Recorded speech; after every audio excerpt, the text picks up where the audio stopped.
All right, testing 1, 2, 3.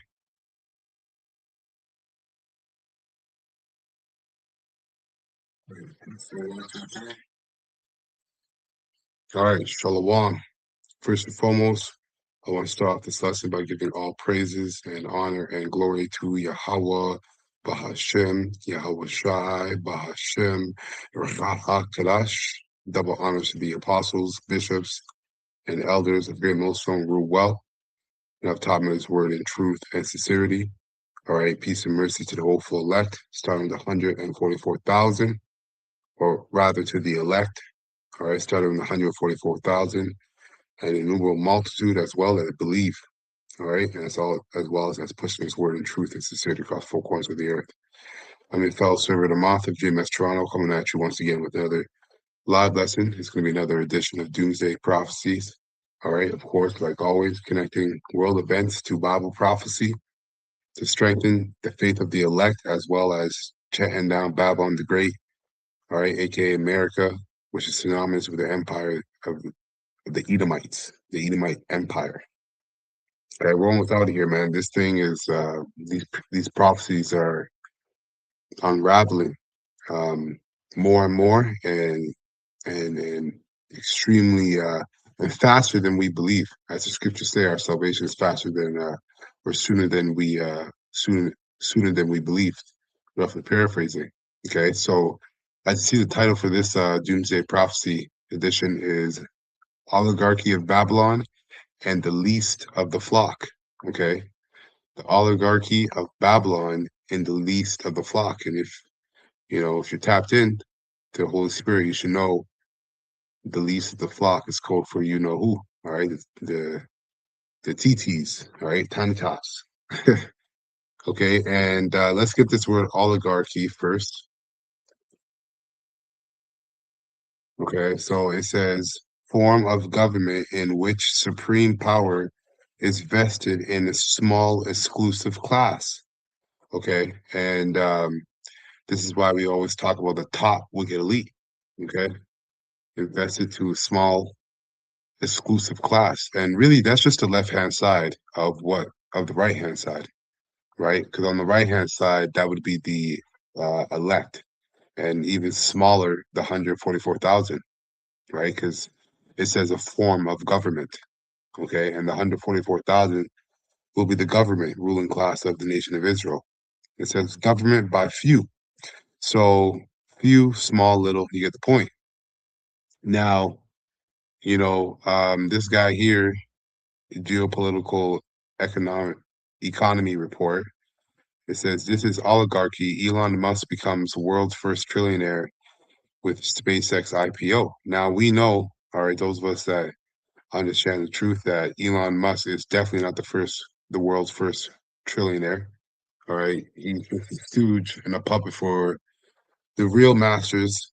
All right, at the top, the banking family, international banking family, top wicked elite of Esau, Edom. But um, what he goes into here is basically how the rich, right? Everything that's happening right now, because what's being established in America is uh, a a techno a technocracy, really, right? Because all these billionaires are technocrats. Okay, they're all technocrats. A technocracy, a digital technocracy or technate. Okay, everything ruled by artificial intelligence, which comes with the mark of the beast, which is the chip, the microchip. Okay, so every single move that this devil has been making in terms of from the beginning, but it really started ramping up since the C19 up until now, has been to siphon and build up this digital infrastructure, but siphoning all the riches and resources to the top stooges of the top wicked elite, hence oligarchy. So I'm gonna let this guy play, and then I'm gonna get some precepts. Fair use, fair use, fair use. I'm not receiving any money for this video whatsoever. I'm only sharing this video for educational purposes only. All right, fair use, fair use, fair use. It's official. There is now one person on Earth who has become a trillionaire. This June, Forbes declared that Elon Musk has become the first trillionaire in human history. And this came after his company SpaceX held its IPO, its initial public offering, in which it sold only 4% of its shares to the public. And yeah, and I know personally a lot of people who were hyped about this, but he's gonna go into it. And even the elder Ariella went into this whole IPO of Elon Musk and how it's a trap, basically. Okay. And what do you expect? Right? This is this is the man of sin. This is Satan's children. And Elon Musk owns around 40% of the company. Now, it's very difficult to wrap your mind around just how insanely large 1 trillion is. If you were to try to visualize how big $1 trillion is by stacking up $100 bills, it would be the size of a soccer field or a football field, as most people around the world call it. And today I'm going to be explaining how the oligarchs who have this much wealth have taken over the US government. It is impossible for a society to actually be a democracy, a true democracy in practice, when you have a small handful of oligarchs who are this wealthy, who have All these guys work, all these guys have bosses and handlers, which are the top banking families, all of them. Okay. It's a whole network of the wicked, okay, working together to bring about this new world order, which is the beast system, by the way, of the microchip. $1 trillion of wealth or hundreds of billions of dollars in wealth. What happens is that these oligarchs buy off politicians, whether it's through illegal means like bribery or through legal means by flooding elections with many billions of dollars. And when you measure the level of spending in US elections compared to the level of spending in other countries, and when you adjust for the size of the population, looking at per capita election spending, you can see that the US is simply off the charts. So in a moment here, I'm going to be explaining how Elon Musk's rise as the first trillionaire is the perfect symbol of how the United States has become an oligarchy. But first, I'm going to talk a bit more about the SpaceX IPO because it also illustrates how. Yeah, that's true because he's the first of many. All right. He's gonna be the first of many. Um, you know what? It's raining in my mind, so let me bring this out. I was gonna let a little bit more play, but before I continue on in that video, let's get this. This is James chapter 5, all right, and verse 1. It says, Muses of riches, right? So go now, ye rich men, weep and howl for your miseries that shall come upon you, okay? Because everything that these devils are getting ready to do, all the amount of blood they're getting ready to shed, there's going to be judgment for that. Extreme judgment by Yahweh Shai. All right. And that's going to play out heavily in their captivity under the Israelites. Okay. If they survive these nuclear missiles and the chariots of the Lord. Go now, ye rich men, weep and howl for your miseries that shall come upon you. Your riches are corrupted and your garments are moth-eaten. Okay. Your your gold and silver is cankered, and the rust of them shall be a witness against you, and shall eat your flesh as it were fire. Ye have heaped treasures together for the last days. All right. Let's see how the NLT goes. It says here, verse 1, look here, you rich people, weep and groan with anguish because of all the terrible troubles ahead of you. Your wealth is rotting away, and your fine clothes are moth-eaten rags. Yeah, because it's funny because this whole IPO was, I think, 1 point something trillion dollars. But I'm not gonna obviously go through that whole video. But if you watch that whole video, he goes into how his whole SpaceX is really three companies, and two out of those three companies are losing $1 billion a month. And yet, all these uh, real estaters, regular everyday people, are investing in something that's really going to be their demise in terms of all their investments and whatnot, which can cause, what that does, it causes a bubble, okay, and that will be 100 times worse than 2008, right? That would crash the market.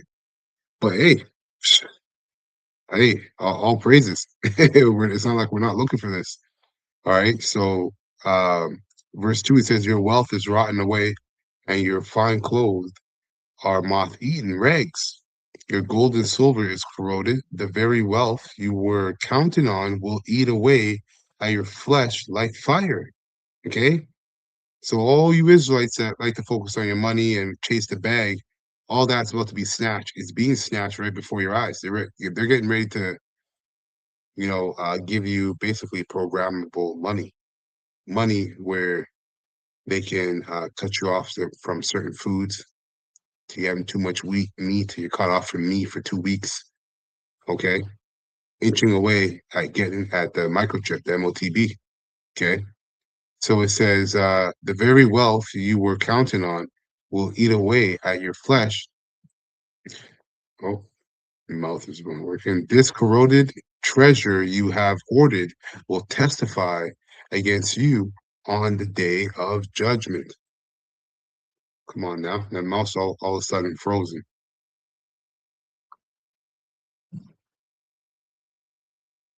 Oh, there we go. Come on now, come on. Fine. The water out, washing my shot. Okay.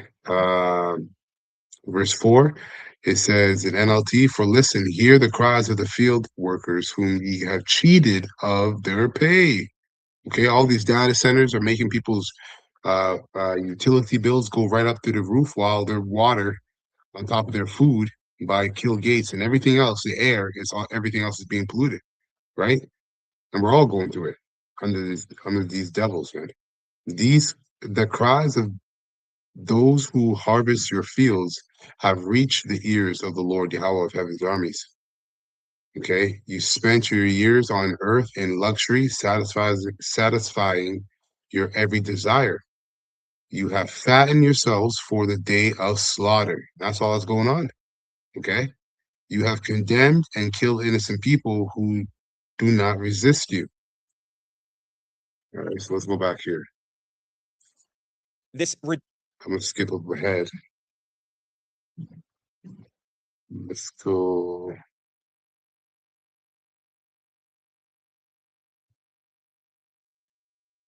Seven, investors persistently overestimate next big thing technologies. So, in short, to summarize everything here, I think Elon Musk is the perfect symbol of everything that is wrong with the US economic and political system. This is an oligarch who has a long history of making false promises, of fleecing his own supporters and enriching himself at the expense of his own supporters. And meanwhile, a big part of his financial empire came from the US government. The Washington Post, which is owned by another billionaire oligarch, Jeff Bezos, the Post noted that Elon Musk's business empire was built on at least $38 billion in funding from the US government, and that's likely a conservative estimate. This is just considering the publicly available information we have on government contracts and subsidies that Musk has received from the US government. But at the same time, I want to make it clear that this is not all about Musk. Musk is simply a symptom. He's a symbol of how bad the situation is. But Exactly, right? And like I said, he's just one of many that they're siphoning all this money to bring about this digital technocracy. he himself is not the problem. The problem is the US system itself is an oligarchy. It is this extremely deregulated, financialized capitalism and imperialism, which we don't have time to get into today. But this system has concentrated so much wealth in such a few hands. Well, millions of people are in poverty and are homeless. But the level of wealth inequality that we see in the US today has never been seen in history. And for this analysis, I'm drawing on the research of the French. You hear that? So that's how you know America has Babylon the Great, as the Bible speaks of, and we have to be at the end if the Holy Spirit is dealing with you. Never in its history, like you said, has there been such a siphoning, all right, of all the wealth into such a few. Poverty and are homeless. But the level of wealth inequality that we see in the US today has never been seen in history. And for this analysis, I'm drawing on the research of the French economist Gabriel Zucman, who is an excellent economist who has drawn a lot of public attention to this issue, not only in the US, but around the world. Of course, everything that I'm talking about today in the US is true of many other capitalist countries, but as is often the case, the US has taken this to a whole new level. It's like those other problems on steroids. And Gabriel Zucman, Babylon the Great, Babylon the Great. looked at the concentration of wealth of the 0.00001% in the US. That is the richest 19 households. And he looked at their wealth as a percentage of national income. And it is now nearly 14%, which is way higher than at any other moment in the history of the United States. And I slightly modified Zuckman's chart, show the difference. Okay, so let's get this here. This is Ezekiel 28, and I'll start at 4. I'm going to read down to 10 in the NLT. It says here, with your wisdom and understanding, you have immense, great wealth, gold and silver for your treasuries. Yes, your wisdom has made you very rich, and your riches have made you very proud. Okay, because these technocrats are proud as hell. All these billionaires are proud as hell. You can imagine the top wicked elite. And it makes sense, obviously, prophecy, Job 9:24, the Lord is given to hands into the world. The Lord has given the world into the hands of the wicked. Okay. So they really think that they can that their arms are long enough to box with the most high. Okay. Because of this technology that they have, all right, via Satan, the left hand. Okay, but it's temporary. And Yahushua has already conquered everything, all right, 2,000 plus years ago. So Esau has been already doomed as soon as Yahushua was resurrected from the earth by Yahweh. Okay, so anyhow, it says, yes, your wisdom has made you very rich, and your riches have made you very proud. Therefore, this is what the sovereign Lord Yahweh says. Because you think you are as wise as a god, I will now bring against you a foreign army, the terror of the nations. And this is going to be the other Edomites, okay? So-called Russians, okay? Those are just another batch of Edomites. See, this Edomite empire is going to fall from within, as Yahushua prophesied about. If Satan's house be divided, how shall it stand? And now you have this whole so-called peace deal, which I'm going to do a lesson on that as well, because that's prophecy. They shall say peace and safety, then sudden destruction shall befall them. All right. And they're hiding this memorandum of this so-called peace deal from you know whom, all right, the TTs, the tiny tops. And hey, I'm hearing a lot of talks of them not being happy about it. Trump might get sniped out. All right, he might get taken out if he doesn't follow along. But supposedly, um, BB is going to bring out a whole bunch of more of those Epstein files. But we'll see. Okay, from now until Friday, because they're supposed to have those finalizing talks on Friday. But we're in the midst of prophecy, and it's beautiful. So, anyways, it says Ezekiel 28:7, I will now bring against you a foreign army, the terror of the nations. Okay, that's going to be Russia prophetically. It's going to start off World War III against Babylon the Great, aka America, alongside with all the other allied armies or nations. They will draw their swords against your marvelous wisdom and defile your splendor. Okay, their wisdom is their technology. Ultimately, right now, okay, their technology, artificial intelligence. They will bring you down to the pit, and you will die in the heart of the sea, pierced with many wounds. Will you then boast, I am a God, to those who will kill you? To whom will you be? To them, you will be no God, but merely a man. All right? You will die like an outcast at the hands of foreigners. I, the sovereign Lord Yahweh, have spoken. Then, and that's the point. All right? That's the point right there. Okay, so let's go from here. Now, I got one more clip. Now, this is the Tucker Carlson Network, and this is going into the least of the flock. Okay, in this interview, it was a pretty good interview. They're going to going into some things, but what I found the most interesting thing about this interview is how no one understands, as we already know, spiritually what's really going on. This is the Lord's show. This is the Lord's movie, and it's always been about good versus evil, Jacob versus Esau, and people are still not seeing it. Okay, but prophecy is still being fulfilled at the same time, man, and it's beautiful to watch. But it says here, if you watch this one video on the Iran peace deal, watch this one. Before we get that, let me get this here real quick. This is Jeremiah 40.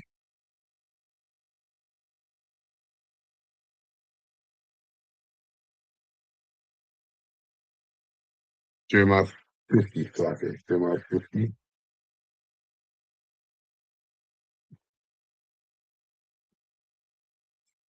All right, and 45.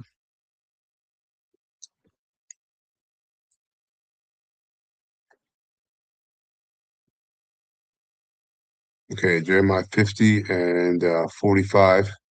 It reads, therefore hear ye the counsel of the Lord, Yahweh, that he hath taken against Babylon, and his purpose that he hath purposed against the land of the Chaldeans. All right, the land of the Chaldeans is Babylon, but it's also prophetically America, aka also Babylon. Okay, the Chaldeans today would be those tiny tops. All right, starting with the top wicked elites, the international bankers. Okay, surely the least of the flock, being the tiny tops, shall draw them out. Surely he shall make their habitation desolate with them. And that's exactly what's going to happen to America. All right. The head of the serpent, which is Amalek, all right, is going to get America destroyed. And that's prophecy. At the noise of the taking of Babylon, the earth is moved, and the cry is heard among the nations. That's right. That's right, man. So we're getting ready to experience some big event, some big black swan event. The Lord's gonna make something happen, man. It's gonna turn everybody on their spiritual heels. So go ahead and listen to some of this clip. What are the chances this actually works, and what could derail it? The biggest risk of derailment, of course, is from the Israelis. I mean, Netanyahu has been pushing the United States to go to war with Iran for more than 25 years. He finally got his wish, but it just didn't end up the way he thought it would. But he's not going to give up. And there's plenty of opportunities for the Israelis to derail this, particularly restarting a war with Lebanon. At the end of the day, you just need a couple of successful attacks, and the whole thing can fall apart. So if Trump wants to keep this, and I hope he does, and I do think that he's serious, because as you pointed out, he needs to get out of this as well. It is not sufficient to just have an angry phone call with Netanyahu every once in a while, or to do so in reaction to Netanyahu actually violating some of the US's red lines. There needs to be consistent pressure on the Israelis to make sure that they don't do this. And I would go one step further. Part of the reason why the Israelis would do this is because they believe that if they restart the war, the US has no choice to re-enter the war on Israel's side. If the United States makes it very clear to the Israelis that that equation is over, if the Israelis start a war against not only a deal that Trump has struck, but what I think he hopes becomes part of his legacy, then the US is out.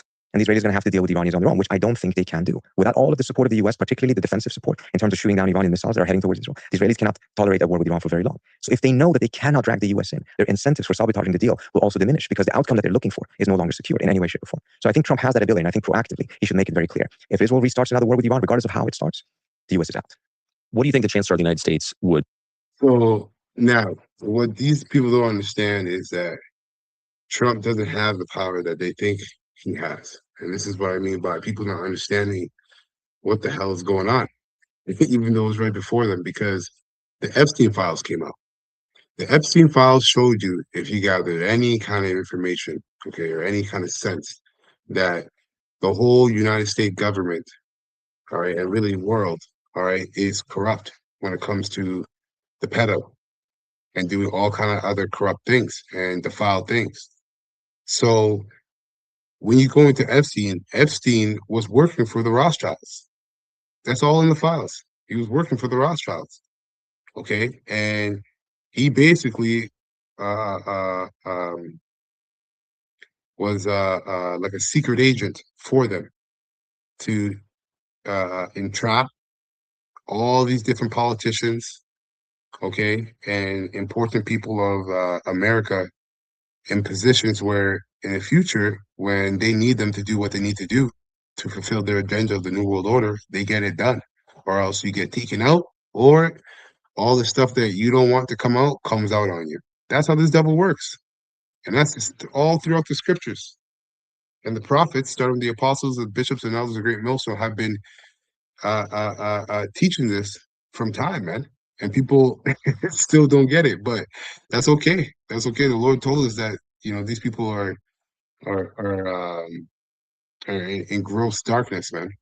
All right. Once the prophets are done prophesying, then everything is going to be smacking people in the faces, man. You won't have any choice but to acknowledge reality. So let's get this here in Proverbs 17 and 23, straight to the point in the NLT.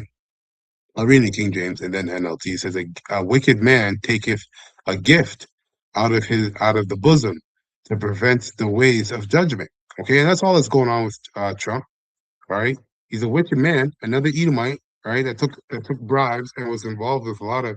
Remember, I'm pretty sure his name was mentioned like 5,000 or 500 times in the Epstein files. So they definitely got him by the cojones. All right, and they got all kinds of things on him, and these people still don't get it. It says the wicked take secret bribes to prevent the course of the just, of justice. Okay, let's go from here and let's get Isaiah 1. All right, so this is talking about Israel, but it's twofold. You can apply it to Esau, Edom as well, starting with Amalek. This is Isaiah 1 and 23. Okay, it says, your leaders are rebels. I'm talking about America right now. Okay, America, your leaders are rebels. It says your leaders are rebels, the companions of thieves. Who are the top thieves out of the Edomites? Amalek. Okay, all the Edomite nations are thieves. The top, the creme de la creme, so to speak, is Amalek. All right, your leaders and rebels are companions of thieves. All of them love bribes. Pam Bondi told us, all right, told the whole world that if they arrested everybody on the Epstein files, the whole U.S. government would shut down. And that went over people's heads like it was nothing. Oh my goodness. Hey man, Babylon the Great deserves everything it's coming for it. And you dotes. Okay. Anyhow, it says your leaders and rebels, your leaders are rebels, the companions of thieves. All of them love bribes and demand payoffs, but they refuse to defend the cause of the orphan or fight the right of the widows. And this is why the rich are getting rich and the poor are getting poor, to the point where basically, they're already killing off a bunch of poor people, man. They're already killing them off, right? Taking them in and just using them as lab rats for whatever they want to use them for. Okay. Um, and then let me get this one more here. This is Jeremiah.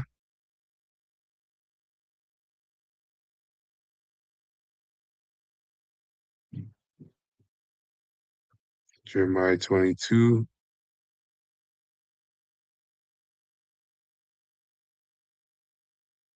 Yeah, 17, straight to the point.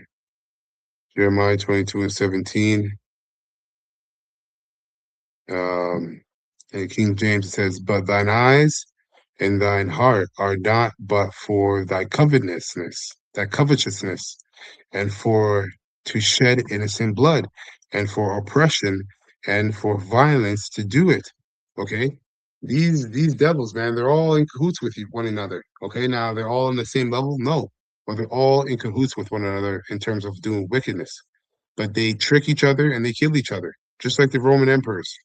Okay? Again, Yahushua stating, if Satan be divided against himself, how shall his house stand? Okay. Um, It says here in the NLT, but you have eyes only for greed and dishonesty. You murder the innocent, oppress the poor, and reign ruthlessly. Okay? That's how they work, man. This is how they go. And has not Trump been doing that, reigning ruthlessly? People, gas prices are going up, everything's getting worse. And what does he have to say about it? Oh, I don't care. Okay. All right, let's continue on here. Just a little bit more. We're gonna speed up, or no, we'll let it play a little bit from here. Allow Israel to have the war with Iran, regardless of how it starts. The U.S. is out. What do you think the Chancellor of the United States would allow Israel to lose a war against Iran? I'm just going to say 0. All depends. I mean, I think you're absolutely right. We've seen it so far that the U.S., there will be a tremendous amount of pressure domestically to support it. But I think also things are changing. I mean, right now, the standing of Israel has plummeted amongst the American public in almost every demographic, except for boomer Republicans. Genocide hurts your reputation. It does. Well, who would have thought, right? And also, I think on the Republican side or the conservative side, I think it's become very clear, particularly to the younger demographics there, that Israel is a key factor as to why the United States has been involved in so many different wars. And since the factor in the decline of the United States, and since so many of these young folks have completely turned against these endless wars, etc., it's always been a bit of an issue, I think, for some of the younger Republicans, in the sense of being against the forever wars, being against overextended the United States, all of these bases around the world, while at the same time trying to stay neutral or positive on Israel. And that cognitive dissonance worked for a while. It doesn't work any longer because it's just so crystal clear. I've experienced it firsthand for many years. Yeah, you don't want to fight about Israel. People are hysterical, totally hysterical and ruthless. It's just not worth it. But you see that relationship destroying your country. I mean, you have to say something. Yeah. And again, yeah. So, everybody's waking up to the head of the serpent, man, Amalek.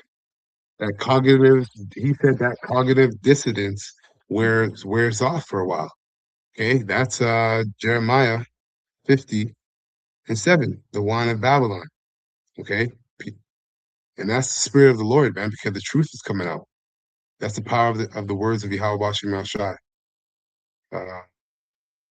Is it 57, Jeremiah?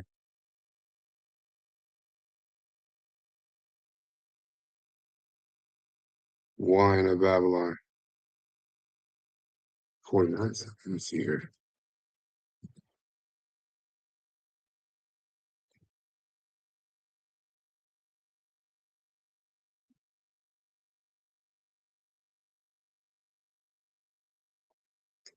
Wine.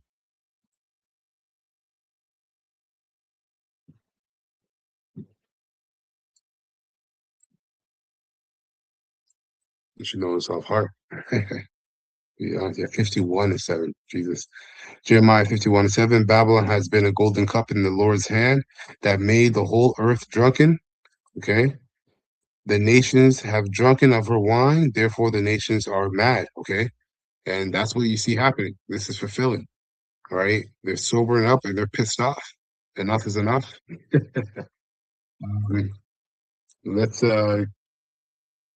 Let's get wisdom of Solomon, because the inquisition is being made, all right, of the wicked.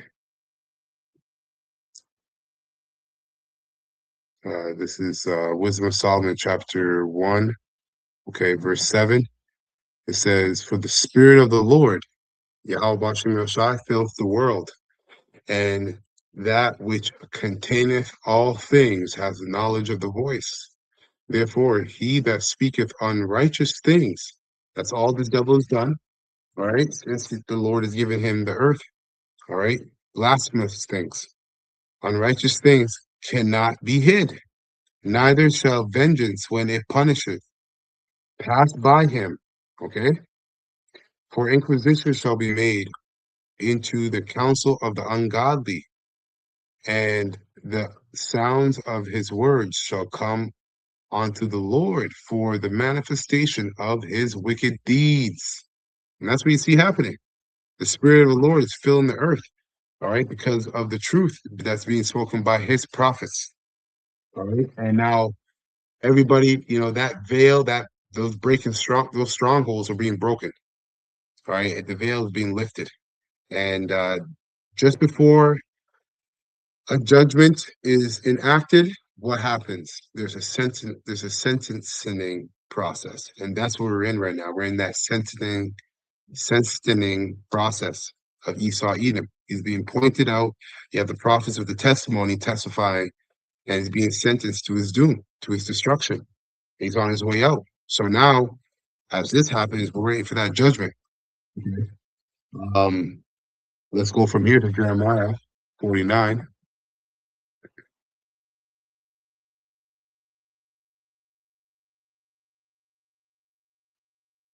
Jeremiah 49 and 10. Okay, straight to the point. Jeremiah 49 and 10, it says, but I have made Esau bare. Okay, starting with the head of the serpent, Amalek. I have uncovered his secret places, and he shall not be able to hide himself. His seed is spoiled, and his brethren and his neighbors, and he is not. That's right. Let's go to Obadiah 1, okay, and 6. Right, straight to the point. Obadiah 1 6 says, how are the things of Esau searched out? How are his hidden things sought up? Everybody's waking up to the fact that Amalek, all right, Esau, Edom, starting with Amalek, is the problem. And not just the problem, but the problem of the earth. Okay? The problem of the earth. And it's all because of the words and the, all right, of Yahweh Shema Shai via prophecy, starting with the apostles and bishops and others on down. Really going back to Abba Bivens in 1969, man. We are almost out of here. So, anyways, let's play a little bit more and then I'll be here. Skip up ahead. But I think it's issue. National thinking about what the U.S.'s role in the world should be, what the U.S.'s role in the Middle East should be. Thinkers on both sides of the aisle that have democratic side on this issue. We'll still take a couple. Let me slow that down. More years, and there will be a couple of more years needed in order to produce foreign policy thinkers on both sides of the aisle that have broken free from this conventional thinking about what the U.S.'s role in the world should be, what the U.S.'s role in the Middle East should be, and what the U.S.'s relationship, not just with Israel, but any type of a special relationship, whether those should be kept or not. I don't understand what Netanyahu's plan is. What's Israel's plan? So they want to keep the war going. Okay, so what does victory look like? This is a really good point because everyone else is looking at this. Every other country is like, okay, what's the win here? Yeah. And Best case, how does this turn out? Exactly. And I think on the Israeli side, there's just been a transition to a completely different type of a security thinking. This happened a long time ago, but it's just become more blatant. I remember it was actually David Ivri, the legendary Air Force general in Israel, who was actually the lead pilot that struck the Osirak reactors in Iraq in 1981, who explained this to me. He said, look, on the Israeli side, all of the countries, they define a threat as being a combination of intent and capability. On the Israeli side, we assume that intent to destroy us is always there. So we only focus on capability, which means that regardless of whether a country is disposed negatively towards Israel or not, Israel's only way of surviving in the region is to always outgun everyone in the region and every other combination of countries in the region, keeping them weak, keeping them at a much lower level. That's deranged. It's military hegemony on crack. But, and by but the way, it's also that military hegemony on crack, and that's deranged. Tucker Carlson, I mean, he might be a Jake, but he also might be a Edomite. And all they're doing is explaining the spiritual nature of Esau Edom, the so-called white man, starting with Amalek. All right, and let them finish. Everyone in the region and every other combination of countries in the region, keeping them weak, keeping them at a much lower level. That's deranged. It's military hegemony on crack. But by the way, it's also that worldview that like everyone hates us by definition. That's just not true. It's not true. People's view of you is determined mostly by your behavior. No, but that is true.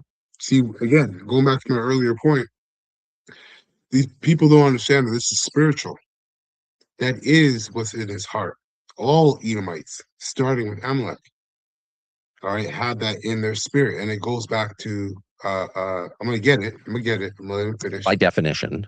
The crack.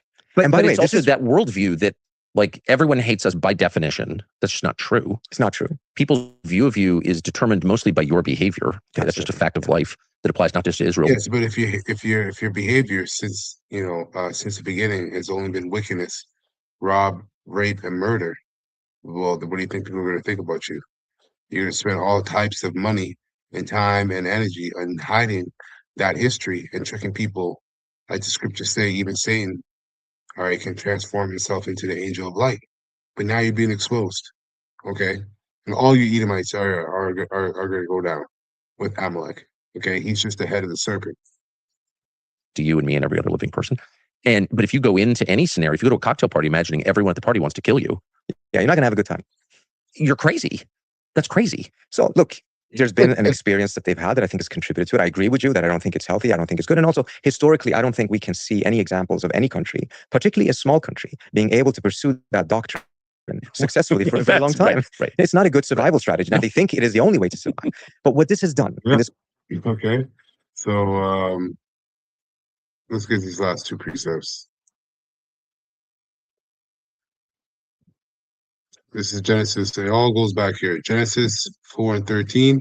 And Cain said unto the Lord, Yahweh, my punishment is greater than I can bear. Why? Because Cain murdered his brother Abel out of jealousy. Okay? Out of jealousy. Behold, thou hast driven me out this day from the face of the earth, and from thy face shall I be hid. Right? So ultimately he would never get the secrets. Right? When you go deep into it, the Lord's face can also represent or be symbolic for wisdom. Okay, so he would never understand. He would never be spiritual to get the Lord's secrets.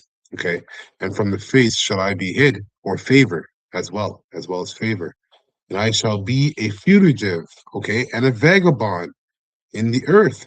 Okay, a fugitive and a vagabond in the earth. And it shall come to pass that everyone that findeth me shall slay me. So yes, Tucker Carlson, that is in his mind. He does think everybody's trying to kill him because his spirit goes back to Cain. Cain and Abel were reborn as Esau and Jacob. It's the same story. All right, reincarnation is biblical and it's also reality. Okay, and he's always felt like this. All right, so again, anyone who sees me is going to slay me. Let me get this here. Job 15. Oh, you know what? There was a little bit more here. Oh, I already read it. Yeah, I already read it. Job 15, last precept here, and 20. Excuse me. Job 15 and 20. Okay, it says, the wicked man travaileth with pain all his days, and the number of years is hidden to the oppressor. Okay. A dreadful sound is in his ears. In prosperity, the destroyer shall come upon him. So these devils are paranoid, man. That's why they are the way they are. Okay. NLT says the wicked weareth in pain throughout their lives. Years of trouble are stored up for their ruthlessness. The sound of terror rings in their ears, and even on good days they fear the attack of the destroyer. Okay. Back in King James, says, he believeth not that he shall return out of darkness, and he is waited for the sword. Okay. He and listen, and seeing us prophesy, stand upon our feet and prophesy and curse him out and go into his history, but he's hidden it. Okay. He spent all kinds of money hiding his history, our history, and world history at that. And we're telling him what he's going to do in the future. Is bugging him the hell out. Is bugging these devils the hell out. They don't understand prophecies like the prophets. Right? The prophets have the Lord's secrets. Okay. He believeth not that he shall return on out of darkness, and he is waited for the sword. He wanders abroad for bread, saying, where is it? He knoweth that the day of darkness is ready at hand. Okay. And NLT says they wander around saying, where can I find bread? They know their day of destruction is near. Now, you know what I find very interesting. Okay, let's look up this word bread. And this is the thing with these small hats, and especially with BB, is these wars, all these wars, okay, that America's been involved in. It's because of these small hats, because there's an agenda, a top within elite to establish a new world order by the way of the MOTB, which is the microchip. Okay, so the word here is what is in the Hebrew. Okay, this is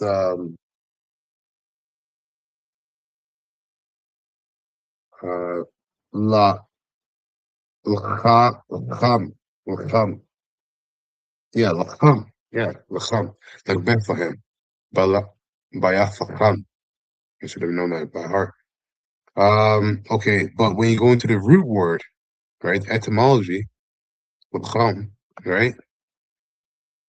It tells you bread, but it looks in the and it tells you what? To fight, to do battle, make war.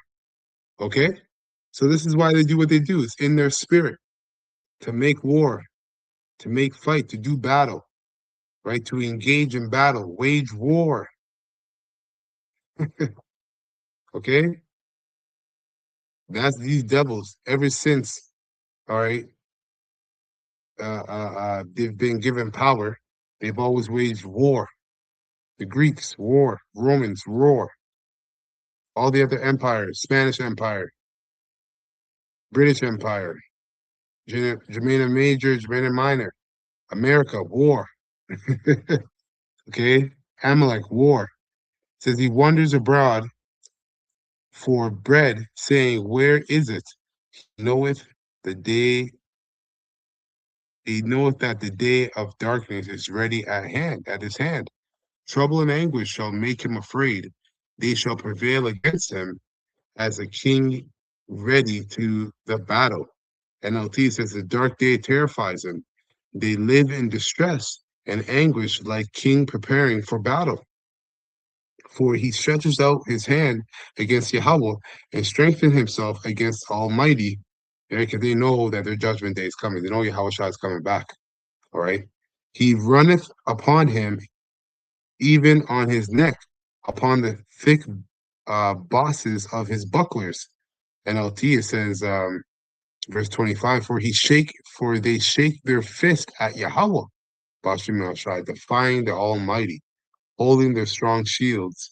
They defiantly charge against him. And this is going to be when Yahweh Shai comes, they're going to war, right? Second Ezra 13. They're going to war against him, but it's not even going to be a war. It's going to be a first round knockout. As soon as the bell rings, boom, done, dust. Okay.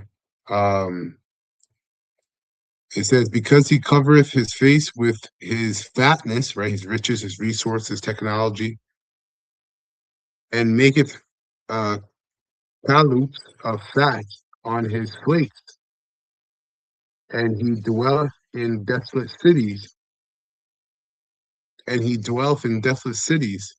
and in houses which no man inhabiteth, which are ready to become heaps.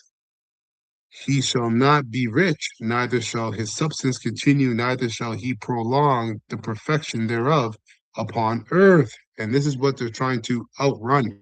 It's prophecy, the end of their rule. Okay, NLT says, verse 27, these wicked people are heavy and prosperous. Their waist bulge with fat, but their cities will be ruined.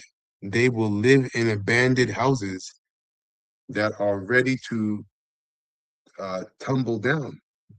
Their riches will last. Their riches will not last, and their wealth will not endure. Their possessions will no longer spread across the horizon. Okay? They will not escape the darkness. The burning sun will wither their shoots, and the breath of Yahweh will destroy them as it is doing right now. And then you get the missiles. At King James, it says, he shall not depart out of darkness. The flame shall dry up his branches, nuclear missiles, and and by the breath of his mouth shall he go away.